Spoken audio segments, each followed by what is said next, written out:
Once we created a frame with an image inside it in InDesign, we have lots of controls to edit it. First of all, we can always change the frame to crop the image itself. So for example, here if I want to, I can always crop the left side of this image and maybe also the right side. If I want to see these sides again, I can just double click on these controls and then the frame will snap back to the original part of the image. So changing the frame will never delete any parts of the image, it will just hide it simply. Another good way to see what you hide is to click and hold on to this content grabber icon, and then you can move the image and you can see what will be outside of the frame and what will be inside of the frame. So that's also a very useful way to work. And what you always need to remember is that you have the frame and the image, and these two are completely separate things.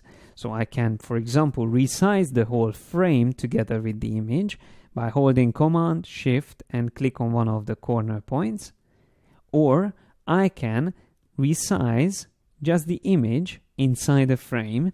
If I click on this content grabber, just simply click on it, then I will be able to select the image inside the frame, and I can Command Shift drag one of the corner points of the image, and then I can always move this around inside the frame. So I can make it even bigger and just concentrate more on this kit here in the boat. If I want to switch back to the frame, I can always double click on the image.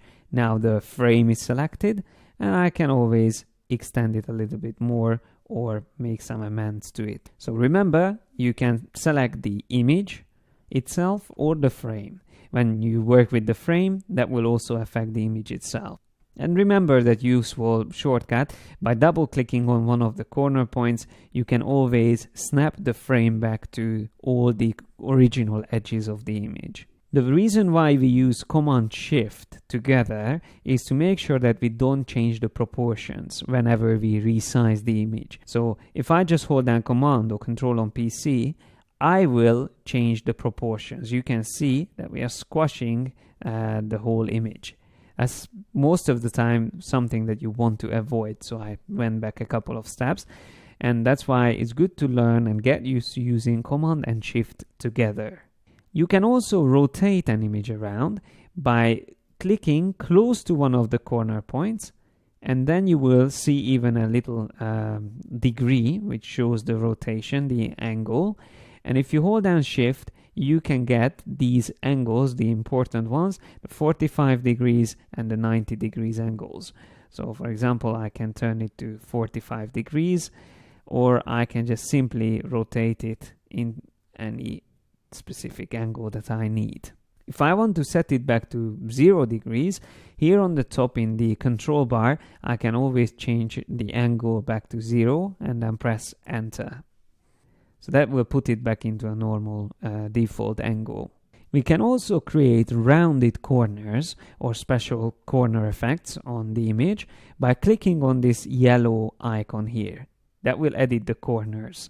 Once we clicked on it, we will see these little star icons, and if we click on them, we can change the corners. So we can add a rounded effect on them, and the further we drag them in, the bigger the radius will be on the corners. If you hold down Shift while you are dragging one of the corner points, you can change the radius on that specific corner without affecting the others. So for example, I can create an effect like this very easily by using the Shift shortcut.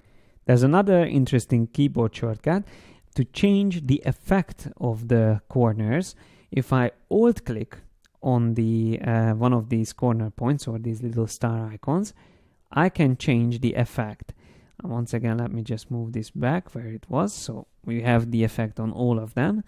And if I Alt click on it again, that's another effect. There's another effect, and there's this effect, and then we get back to the normal original image without any corner effects.